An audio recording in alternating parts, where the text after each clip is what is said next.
Kulakshaye pranashyanti kuladharmaha sanatanaha dharme nashte kulam kritsnam adharmo abhibhavatyuta. Can someone please read the translation, and you can unmute yourself.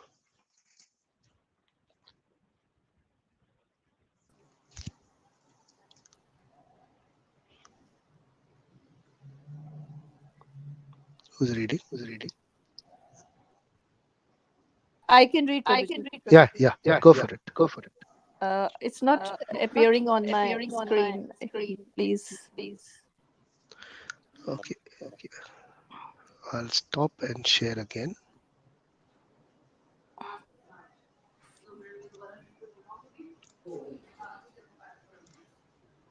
Yep. With the destruction of the dynasty, the eternal family tradition is vanquished, and thus the rest of the family becomes involved in irreligion. Okay. Anyone else like to read? Karan, maybe. Yeah, sure. With the destruction of the dynasty, the eternal family tradition is vanquished, and thus the rest of the family becomes involved in irreligion. So Arjun is saying that if there is a destruction because of this war, what will happen? Family tradition is vanished. Kulakshaye prashyanti, the destruction of the dynasty, destroying the family. Kula dharma, the family traditions. Kula dharma, sanatanaha, the eternal kula dharma, they will be destroyed. Now, what is kula dharma? Family traditions. Kula Various dharma. rituals followed, like So, how many various rituals do we have at the moment? So many. right from birth till after death. No, I'm saying the variety of rituals we have. One of the ritual I always talk about, there is a black cat ritual which I had, come across. So there was a marriage and someone said that we don't have a black cat. So they actually got a black cat and kept it and kept a basket on top of it. So now the ritual is complete. It had so happened that the grandmother of that lady who performed this ritual in the marriage had actually seen a black cat in the marriage. It was inauspicious apparently, and they covered it with a basket just to hide her.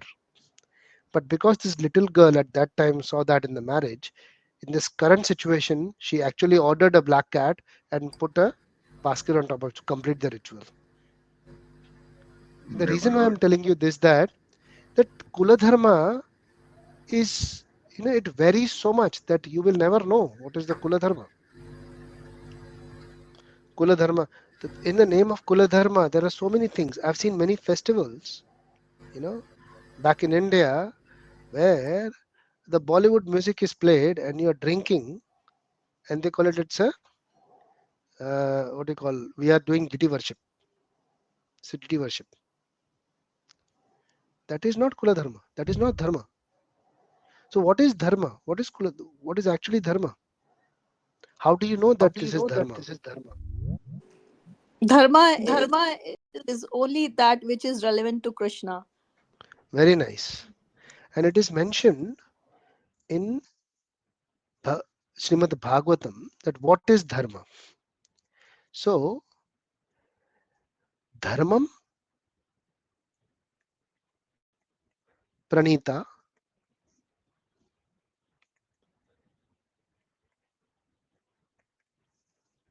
I'll just search the verse for you.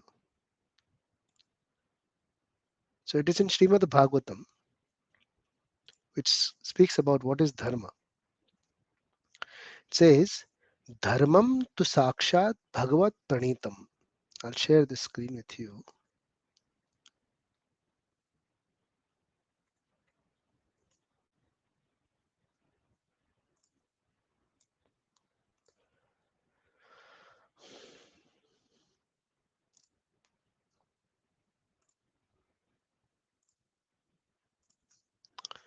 So Srimad Bhagavatam says, Dharmam tu sakshat bhagavat pranitam, means that the real religious principles or bona fide laws of religion are directly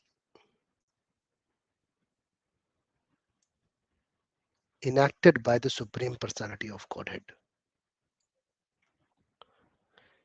So, which are stated directly by the Lord, they are dharma. That is dharma. Not with something we create. So, on the name of Kula Dharma, there are many animals which are slaughtered. That cannot be dharma. So, dharma to sakshat bhagavat pranitam. So, whatever is being stated by the Lord, is given by the Lord, that is dharma. Enacted by the Lord is dharma. So we have to try and understand that rather than just blindly following everything. So Arjun is talking about that dharma, the dharma which is stated by Lord Sri Krishna or Supreme Personality of Godhead or God or Vishnu or Srimad Bhagavatam is the Varnashram dharma. Varnashram dharma. What is a Varnashram? What is Varna and Ashrama? Forest. Huh? Forest? No. What is Varna and what is Ashrama? So we Aditi will have tell four us. Varnas: Okay, four Varnas. What are four Varnas? Brahman, Kshatriya, Vaishya, Shudra. Very good. And what is the ashram? Aditi, you will tell us.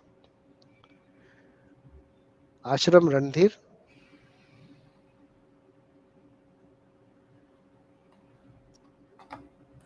Okay, So Karan. places of respite, places where you actually live. No, no, no, no. So Like ja ashram brahmacharya रहता है बंदा. ashram, grihastha ashram, Very and then nice. vanaprastha ashram, and then sannyas ashram. Very nice. So ashram means shelter. Ashram does not mean a place. Okay. Though they name some place where the old people live is Vradhashram, but doesn't mean ashram doesn't mean the place. Ashram means shelter. So if you are taking shelter of a brahmacharya, you are in the brahmacharya ashram.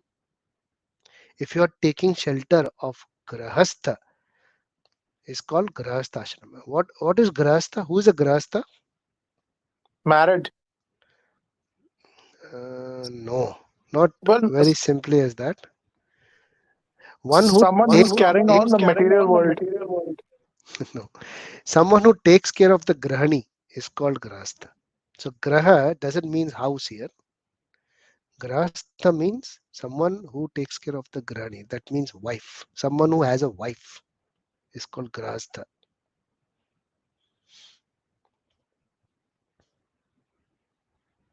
Okay. Vanaprastha. So when you are detaching from your grahastha and transitioning towards sannyas, that is called vanaprastha. Slow detachment of your grahastha ashram and then sannyas, which is after 75. So 25 years for each, assuming that you live for 100 years.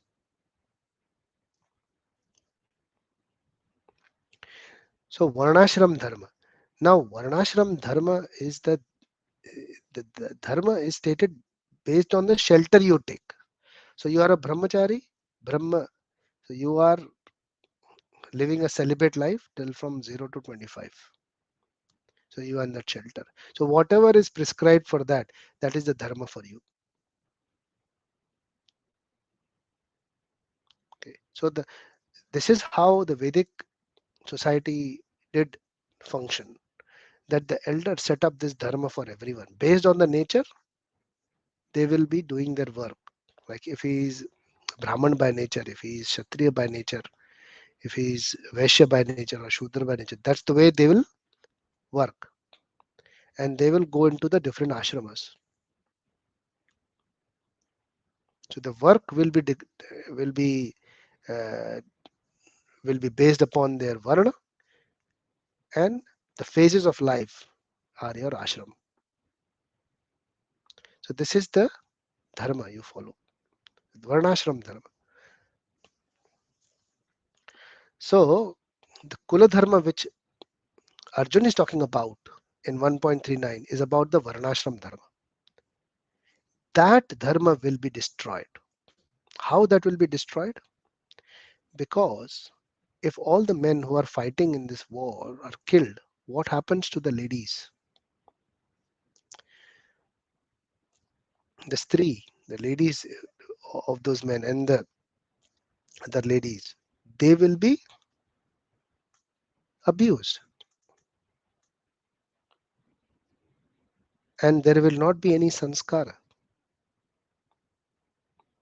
because the sanskara is set up by the parents for their children.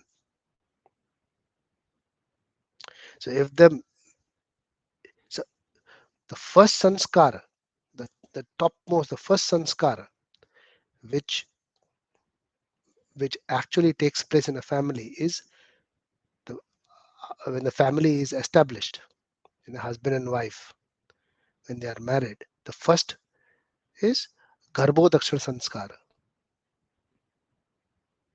That is when the lady actually conceives a child, and that has to be done in the auspicious moments, auspicious time, with the right consciousness, in order to actually receive a very pious or a pure soul.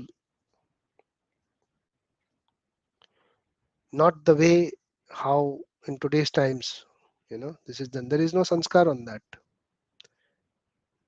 because all the marriages generally are based on physical attraction, and then there is divorces also, and there are abortions also, because uh, there are unwanted children.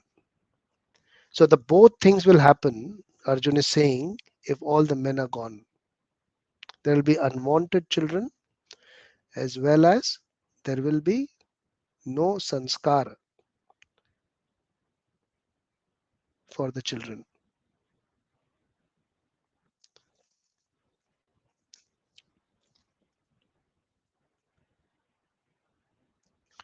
So he's talking about drop in value structure for the among the women, and that's impacting the children who Correct. are born without any values. Correct. So that will propagate irreligion. So the rest of the family will be involved in irreligion, because the family traditions, the sanskara, will be vanquished. That is his thing. So the system of, if you read the purport, it says in the system of varnashram, there are many principles of religious traditions to help members of the family grow properly and attain spiritual values. The elder members are responsible for such purifying processes in the family, beginning from birth to death. But on the death of the elder members, such family traditions of purifications may stop, and the remaining younger family members may develop irreligious habits and thereby lose their chance for spiritual salvation. Therefore, for no purpose should the elder members of the family be slain. So we should not be killing the elder members of the family. He continues in 1.40. I'll share this verse with you.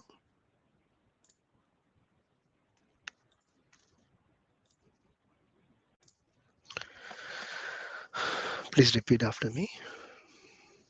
Adharmabhivat Krishna,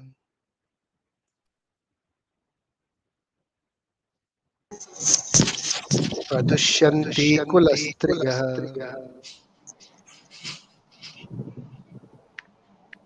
स्त्रीषु दुष्टाशु Varshney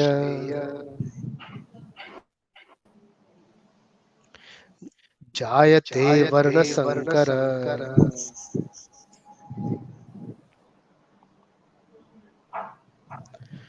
अधर्माभिवाद Krishna अधर्माभिभवकृष्ट Dharma प्रदुष्यन्ति Vivaka कुलस्त्रियः Dharma Adharma Abhiva स्त्रीषु दुष्टासु वार्ष्णेय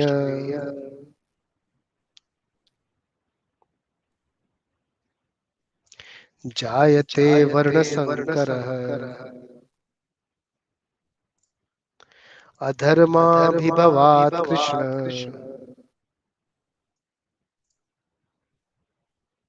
प्रदुष्यन्ति कुलस्त्रियः स्त्रीषु दुष्टासु वार्ष्णेय जायते वर्णसंकरः. Can someone please read the translation?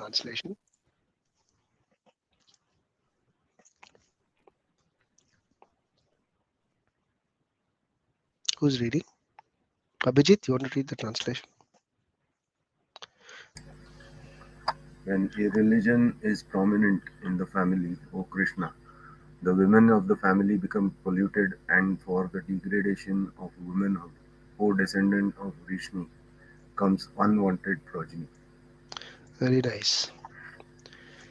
So the purport, it says good population in human society is the basic principle for peace, prosperity, and spiritual progress in life. The Varnashram religion's principle were so designed that the good population would prevail in society for the general spiritual progress of state and community. Such population depends on the chastity and faithfulness of its womanhood. As children are very prone to be misled, women are similarly very prone to degradation. Therefore, both children and women require protection by the elder family members of the family. By being engaged in various religious practices, women will not be misled into adultery. According to Chanakya Pandit, women are generally not very intelligent and therefore not trustworthy. This is a very strong statement by Chanakya Pandit. So, the different family traditions of religious activities should always engage them, and thus their chastity and devotion will give birth to a good population eligibility for participating in the Varnashram system.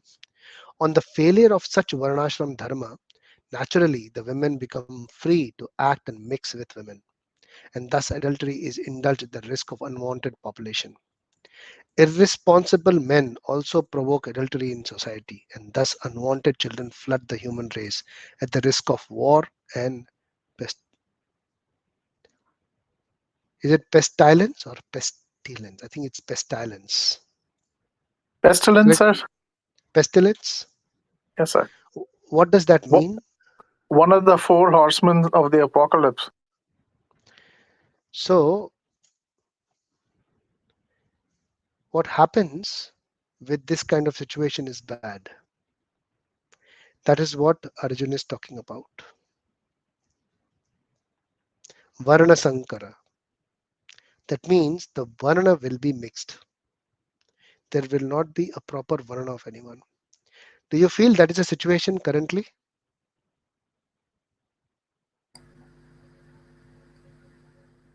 Yes. What do you think? Yes, yes, I'll open it to everyone. Are we in that at the moment? Varna Sankara? Definitely, sir.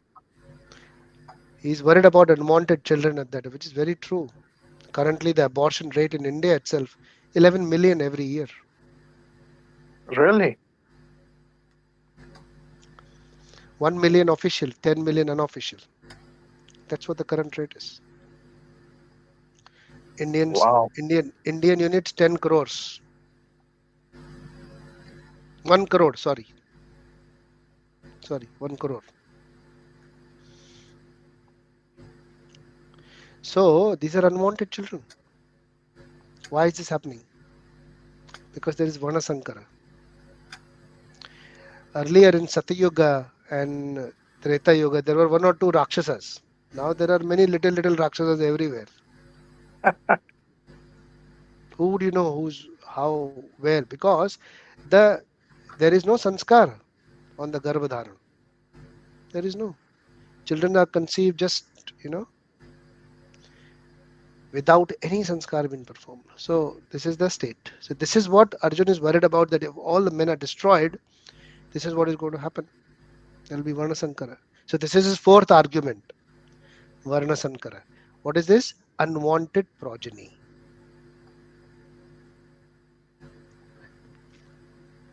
Yeah.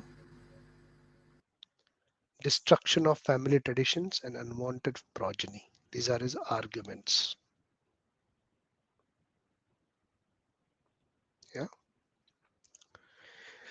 So we'll end our discussion here. I wanted to start chapter 2, but I think it will be only next time.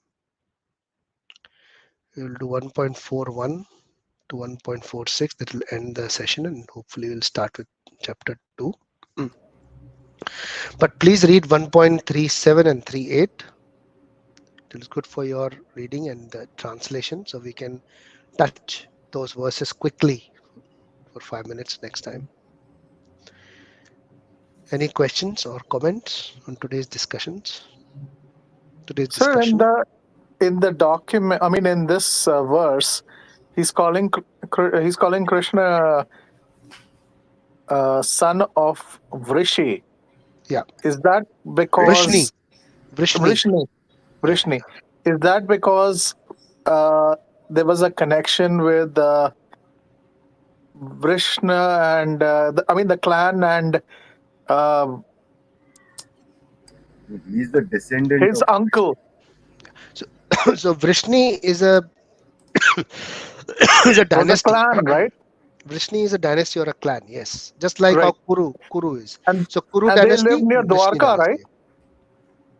So Vrishni dynasty is where Krishna is. Now, Dwarka is when Krishna made his kingdom. He shifted his kingdom from Mathura to Dwarka. Dwarka. Yeah, that is different. Vrishni is a dynasty which Krishna belongs to. Right.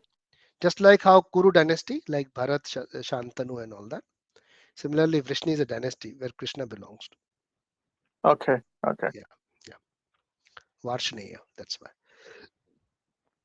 The reason why he says that is that because you have a dynasty, you see how the dynasty is so nice, such a nice dynasty. Okay.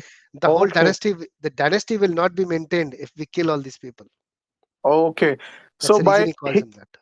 so he's basically referring to him saying is you have a dynasty That's right. and that will actually end. Yes. And because of that, he's drawing a parallel. He's saying is you are so holy and Correct. pious that will actually end if Yeah, we kill all the men. Correct. You're right. So when the name of Arjun or Krishna is different names when they're addressed to, they have a meaning and the context why they are said. So because the dynasty will be spoiled, dynasty will be ruined. That's why he's calling him Varshaniya, so that he can refer to dynasty. He's not saying any word called dynasty in the whole words. beautiful language, sir. One Yeah, word. yeah, yeah. So that's why when we read the verses, regularly, we start developing that attachment for it. More and more practice. So I would recommend that you read verses every week, Sanskrit verses, so that you develop the taste for it. When you develop the taste for it, you'll develop the attachment for it. You develop the attachment for it, you'll be curious to read more. And that's how you get, it's very simple process. Over a period of time, you'll be, so much attracted to reading Bhagavad Gita. It will be a part of your life every day. It's a very good thing to happen. Any other questions or comments? If no, we'll end our session here. We'll see you next Sunday. Hare Krishna. Hare Krishna. Hare Krishna. Hare Hare Krishna. Krishna.